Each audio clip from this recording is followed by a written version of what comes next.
فالقصة ببساطة إن إحنا أحيانا بنجد إن في مساحات مقفولة في حياتنا، مساحات مغلقة، مساحات أنا مش عارف إزاي تتفتح، ليه هي مقفولة، ليه بيحصل كده، ليه بيجرى كده. أوكي، بس بنفضل دايما نلعب لعبة إن إحنا مستنيين مثلا إن حاجة من الواقع في الخارج تحصل علشان الحاجة دي تفتح.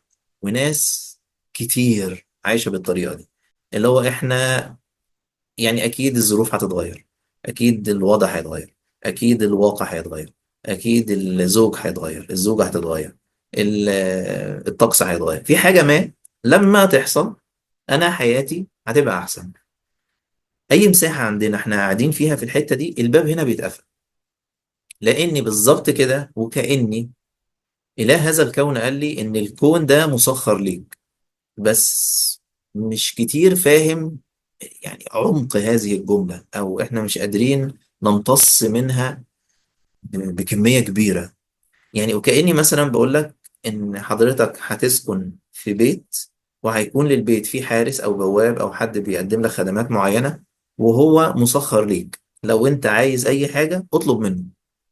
فبطريقة ما، معرفش إيه اللي حصل، أو إحنا يعني اتبعت لنا معلومات معينة وإحنا صدقناها وآمنا بيها بشكل ما. فبدأت أتعامل مع هذا الحارس أو مع الشخص ده البواب بتاع العمارة أو الشخص اللي بيجيب لي أوردر على إني بستأذنه، ولو سمحت يعني اعمل، يعني ممكن تعمل أو ما تعملش، أنا بس عايز أخرج النهاردة، فأنت ممكن تأذن لي ولا لأ. مش تقليلا من شأن البواب ده أو الحارس، ولكن هو ليه جوب ديسكريبشن، هو ليه مهمة. فانا مسبقا حد قال لي ان حضرتك ليك مثلا بيت او ليك قصر او ليك شقه او ليك وات ايفر، وفي واحد يعني موجود دايما، حضرتك اتصل على الرقم ده واطلب الاوردر اللي انت عايزه هنوصله ليك. فانا فهمت بالعكس ان انا اللي متسخر ليه، فبدات تظهر مننا بعض المصطلحات.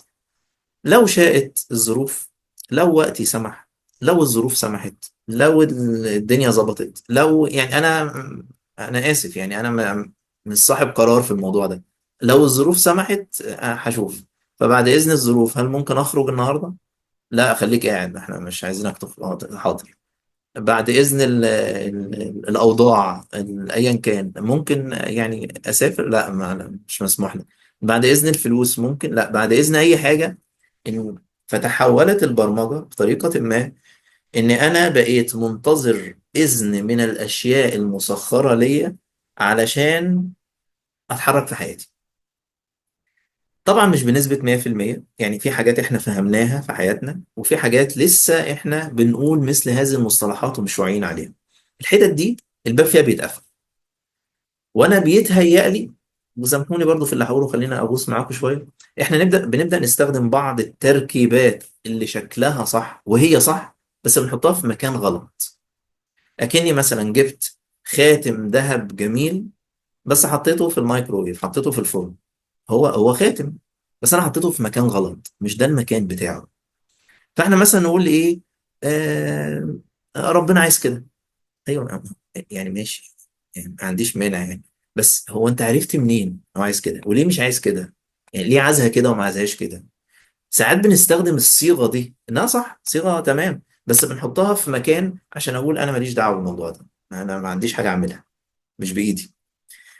في حين ان الله عز وجل صمم هذا الكون بطريقة ما ان كل نتيجة ليها سبب.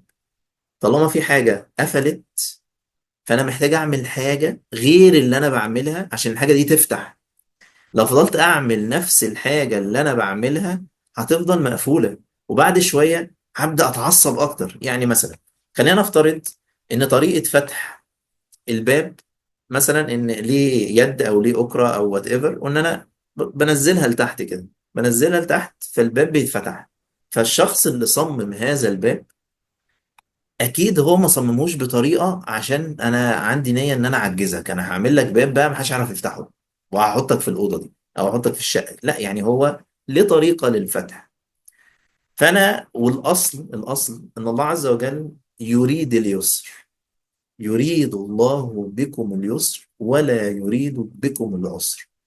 كلام واضح جدا. الأصل إن الحاجة تتعمل بيسر علشان نوصل، ده الأصل.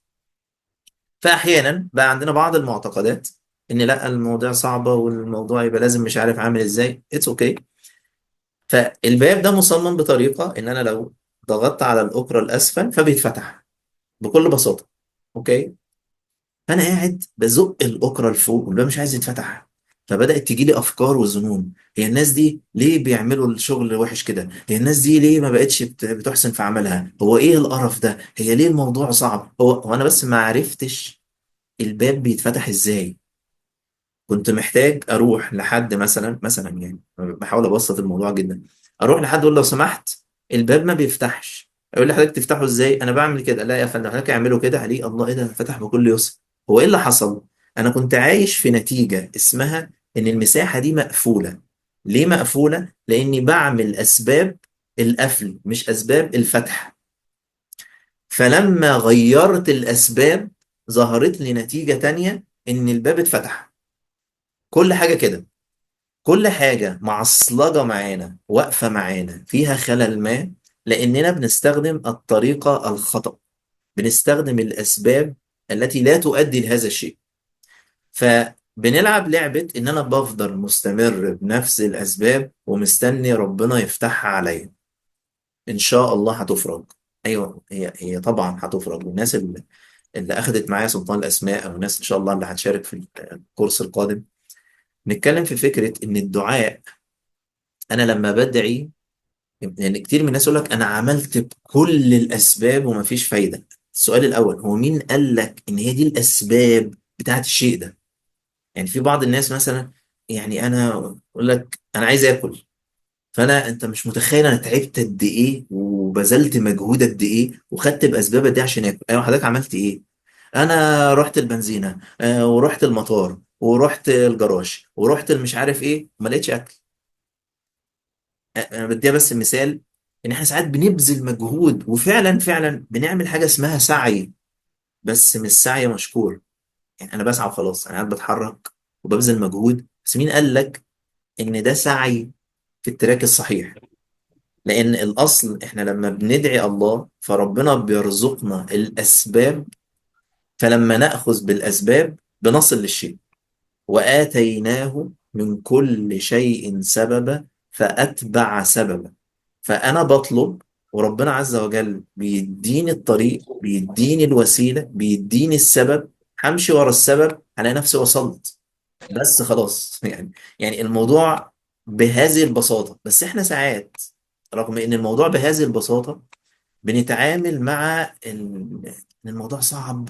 والموضوع صحيح في بعض الأسباب ممكن تحتاج وقت. كأني مثلا انا رحت لحد قال لي الكوتش بتاع الجيم: انت عشان تنزل هذا الوزن محتاج تلعب رياضة لمدة 6 شهور كل يوم نص ساعة. لسه ايوه، ده السبب اللي يوصل للنتيجة دي بعد المدة دي. قد يكون هناك اسباب تانية، اوكي، بس انا محتاج اتعلم اني اخذ بالاسباب. ودايما دايما الاسباب اللي في سعتي مش الاسباب الصعبة. كل حاجة ليها اسباب. فلما أبدأ أستوعب إن الكون مصمم بهذه الطريقة، كل حاجة ليها طريقة، كل حاجة ليها السبب. فلما أؤتى السبب وأعمل السبب أحق النتيجة، فأبدأ أدخل في واقع جديد، أبدأ أستحق حاجة مختلفة. لكن لو أنا بعمل نفس الأسباب وعايش ومتوقع إن في نتائج جديدة هتظهر، فأنا بضيع وقت مش أكتر. انا بسأل حد لو سمحت طريق البحر في البلد دي منين، فقال لي هتاخد الطريق الفلاني، فانا خدت عكسه. وبقالي 15 سنة مش لاقي البحر، وكل يوم بنزل امشي وانا مصر اني هوصل وباذن الله. حضرتك بس كنت محتاج تسأل هو فين. حد عنده المعلومة، حد راح قبل كده المكان ده مثلا فقال لك بتتعامل بالطريقة الفلانية. فلو بدأت آخد نفس الطريقة اللي ظهرت فيها نتائج في حياة الناس دي، إن هم بيروحوا كل يوم يقعدوا على البحر، فيا جماعة البحر فين هنا؟ فيقولوا لي امشي في الشارع ده آخره أنا مش عارف هتلاقي. فلو عملت كده أنا غيرت السبب. فاللي حصل إن النتائج في حياتي اتغيرت، فاللي كان مقفول في حياتي اتفتح. فكل باب مغلق في حياتنا هو باب مغلق لأني لم أؤتى أسباب فتحه.